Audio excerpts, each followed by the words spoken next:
Assalamualaikum warahmatullahi wabarakatuh. Perkenalkan, nama saya Reza Prasetyo dari Sistem Informasi SI05. Di sini saya akan mempresentasikan hasil ujian tengah semester mata kuliah digital forensik. Yang pertama adalah proses digital forensik, yaitu terdapat 6 proses. Yang pertama ada identifikasi, yaitu untuk melakukan penentuan kebutuhan yang diperlukan pada penyidik dan pencarian bukti. Yang kedua ada koleksi, untuk melakukan identifikasi bagian tertentu dari bukti digital dan melakukan identifikasi sumber data. Yang ketiga ada perseverasi, yaitu pemelihara dilakukan untuk menjaga bukti digital agar memastikan keaslian bukti dan menambah klaim bukti telah dilakukan sabotase. Yang keempat ada akuisisi, yaitu mengidentifikasi, memperoleh, mengumpulkan, membawa, menyimpan, dan menjaga data terkait insiden. Yang kelima ada eksaminasi, yaitu pemeliharaan dilakukan untuk menentukan filtrasi data pada bagian tertentu dari sumber data. Filtrasi data dilakukan dengan melakukan perubahan bentuk data namun tidak melakukan perubahan pada isi data karena keaslian data merupakan hal yang sangat penting.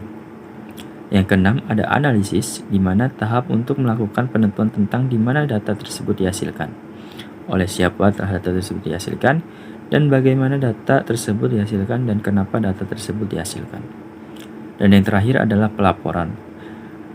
Tahap terakhir jika penyidik telah selesai, yaitu data yang diperoleh disajikan dalam bentuk laporan tertulis dengan istilah-istilah atau batasan non-teknis. Laporan penyajian temuan objektif dan kesimpulan berdasarkan temuan tersebut. Isi laporan dapat berbeda-beda tergantung undang-undang dan kebijakan lokal. Berikutnya yaitu adalah kasus cybercrime yang terjadi di Bangladesh.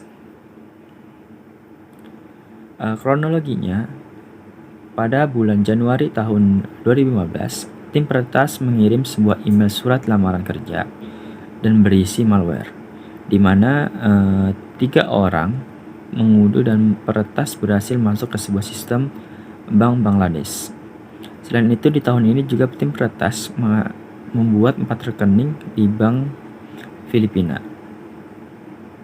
Pada tahun 2016, printer yang memainkan peran penting dalam pencurian tersebut, dan printer ini terhubung dengan sistem Swiss dan dipemerintahkan untuk mencetak catatan transaksi multimiliar dolar secara real time. Dan pada 4 Februari 2016, printer mulai menunjukkan beberapa kesalahan teknis pada menit terakhir setiap jam kerja. Beberapa file tersebut printer hilang atau diubah di komputer bank. Selain itu, direktur bank mematikan printer, namun kesalahan teknis ini adalah tanda pertama bahwa miliaran dolar bank Bangladesh dalam bahaya. Peretas dengan sengaja menghapus semua pesan konfirmasi dari database Swiss, merusak seluruh program pada printer tersebut. Berikutnya adalah peretas memanfaatkan keadaan hari libur Bank Bangladesh, di mana di sana hari liburnya itu hari Jumat dan hari Sabtu, sedangkan di Amerika Serikat hari Sabtu dan Minggu. Akibatnya otoritas Bank Bangladesh mengetahui tentang peretasan sistem perbankan mereka setelah 3 hari. Para peretas memanfaatkan celah ini untuk melakukan pencurian dunia maya yang terkenal kejam, di mana mereka memasuki sistem SWIFT dan membuat 35 permintaan pembayaran dengan jumlah total sekitar 1 miliar dolar. Namun 30 pesanan pembayaran masuk ke peninjauan manual sistem otoritas Bank Federal di New York dan menandakan adalah bahaya. Pihak Bank Federal mencoba menghubungi Bank Bangladesh namun tidak ada respon. Pada akhirnya Bank Federal memutuskan untuk mengadakan transaksi senilai 870 juta dolar. Berikutnya, peretas mentransfer 20 juta dolar dari rekening Bank Filipina ke Bank Pan Asia Sri Lanka atas nama Yayasan Sakhilika. Otoritas Pan Asia Bank terkejut mengetahui bahwa Bank Bangladesh otoritas investasi 20 juta untuk sebuah LSM kecil dan timbul kecurigaan. Bangladesh kemudian dapat memperoleh kembali seluruh 20 juta dolar yang dikirim ke Sri Lanka. Pada hari Minggu di Bank Bangladesh, keadaan di sana panik karena banyak pesan masuk, dan Bangladesh menghubungi Bank Federal namun tidak ada respon karena hari libur. Hal ini memang sudah direncanakan oleh peretas. Dan yang terakhir, pada hari Senin 8 Februari 2016, kelompok peretas mencor 81 juta ke 4 rekening bank RCBC, Federal Reserve Bank mentransfer 81 juta dan rekening Bank Bangladesh ke rekening Pat King Wengses. Mereka membagi semua uang itu ke perusahaan pengirim uang bernama Pinram, mengubah uang itu menjadi uang tunai dalam waktu 10 hari dengan mengirimkan ke kasino Filipina bernama Solaire di Manali.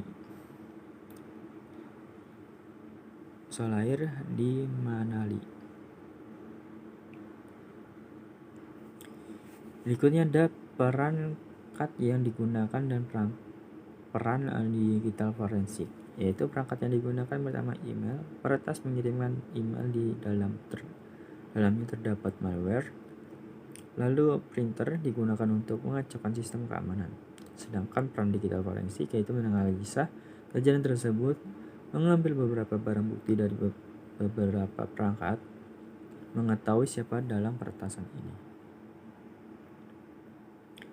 Dan pembelajaran yang kita dapat yaitu pencurian 2 bank Bangladesh menjadi peringatan bagi seluruh dunia di masa depan.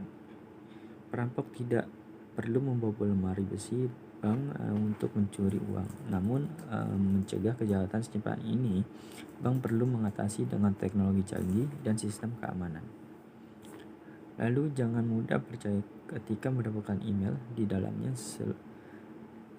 disuruh mengunduh, karena bisa jadi terdapat virus malware dan meningkatkan keamanan. Berikutnya adalah tentang hard disk. Komponen-komponen hard disk. Yang pertama ada platter, yaitu piringan hard disk. Bagian yang berbentuk piringan dilapisi magnetik sehingga mampu menyimpan data atau file yang terdiri di silinder, sektor, dan traktor dan cluster. Spindle berfungsi mengontrol speed atau jumlah putaran dari spider motor, atau dalam satuan RPM atau rotation per minute. Lalu ada motor drive, sebuah motor respo yang berfungsi menggerakkan platter pada porosnya. Motor ini yang menentukan kecepatan putaran piring hard disk hingga mencapai beberapa RPM atau rotasi per menit. Lalu ada board, yaitu sirkuit elektronik yang mengontrol kinerja dari pada hard disk. Setiap mendeteksi seluruh konfigurasi yang ada pada hard dan mengatur lalu lintas keluar masuk informasi. Berikutnya ada read-write heart, sebuah mekanis yang bertugas membaca dan menulis data dari atau ke piringan hard disk yang mengubah sinyal magnetik. Ada beberapa platter menjadi sinyal digit atau sebaliknya. Yaitu berikutnya ada access arm, yaitu sebuah tungkai yang memegang head. Tungkai ini yang menggerakkan head ke seluruh permukaan platter. Berikutnya ada aktuator. Di dalam hard disk terdapat magnet, terdiri dari magnet alarm dan magnet buatan atau terjadi adanya arus listrik. Magnet ini mengatur kecepatan pergerakan head saat membaca maupun menulis. Dan yang terakhir ada controller head, yaitu suatu alat yang umumnya sebuah pengotoran yang dapat mengendalikan head agar dapat menulis dan membaca, dan ini memperkuat sinyal yang diberikan head maupun yang diterima oleh head. Berikutnya adalah bagian-bagian platter, yaitu di sini ada A, yaitu track yang berwarna biru, yaitu lintasan pada hard disk atau bagian dari hard disk yang membentuk lingkaran konsentris.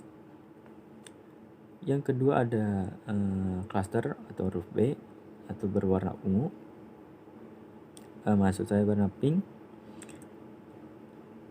Lintasan yang terdapat pada sektor kelipatan terkecil dari sebuah hard disk yang dapat digunakan untuk menyimpan data dan merupakan lokasi penyimpanan terkecil dalam hard disk yang memiliki ukuran tergantung pada besarnya hard disk.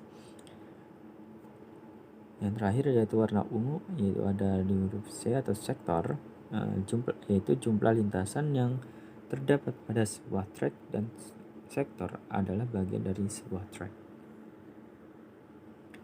Berikutnya adalah select space, yaitu bisa disebutkan juga dengan file select, di mana sebuah ruangan atau kode dari akhiran sebuah file dan akhir dari cluster terdapat akhir atau sektor yang digunakan oleh berkas yang bersangkutan, di mana ada ruang sebuah penyimpanan yang tidak terpakai lagi untuk digunakan menyimpan informasi. Ruang-ruangan tersebut akan terbuang sia-sia. Dalam ilmu forensik digital, select space sangat penting untuk memeriksa ruangan kosong yang tidak terpakai untuk memahami kenapa file tersebut terhapus sehingga ruangan space menjadi kosong. Berikutnya ada tantangan dalam dunia digital forensik. Yang pertama adalah tools dan produk untuk aktivitas digital forensik masih sangat tergantung pada vendor di luar negeri. Hanya kalangan terbatas saja yang memiliki serta menguasai. Selain memanfaatkan tools dan produk yang berbasis pada open source, maka ketersediaan tools dan produk buatan dalam negeri adalah merupakan salah satu tantangan ke depan. Oleh karena itu, kurangnya sosialisasi pemahaman antara praktisi digital forensik dengan penegak hukum masih menjadi masalah tersendiri. Yang kedua, perlakuan anti forensik, di mana tantangan berikut ini yaitu adanya perlakuan anti forensik yang dilakukan seperti penggunaan password, upaya menyembunyikan data di barang bukti, dan menghilangkan barang bukti. Yang ketiga, ada tingkat sifat barang bukti digital. Semakin banyak tantangan dalam dunia digital forensik saat ini, selama satunya dari tingkatan sifat barang bukti digital yang masih hilang, maka rusak dan gampang dimodifikasi. Oleh karena itu, ini menjadi tantangan bagi praktisi untuk menjaga keterregistrasi barang bukti digital tersebut. Yang keempat, education, di mana tantangan dalam dunia digital forensik dari sisi education yaitu dalam agenda penelitian dalam kebutuhan pendidikan, di mana konsep utama yaitu untuk melakukan penelitian dalam rangka untuk mengidentifikasi cara yang lebih baik dengan hubungan dengan digital forensik. Dari kebutuhan pendidikan dan pelatihan, penelitian dalam bidang pendidikan untuk digital forensik akan membantu kita untuk mengidentifikasikan metodologi pendidikan, bahan, dan lingkungan yang akan membantu pengajar dalam memenuhi kebutuhan pendidikan dan pelatihan dari konstituen yang beragam. Yang kelima, legal issue atau permasalahan hukum.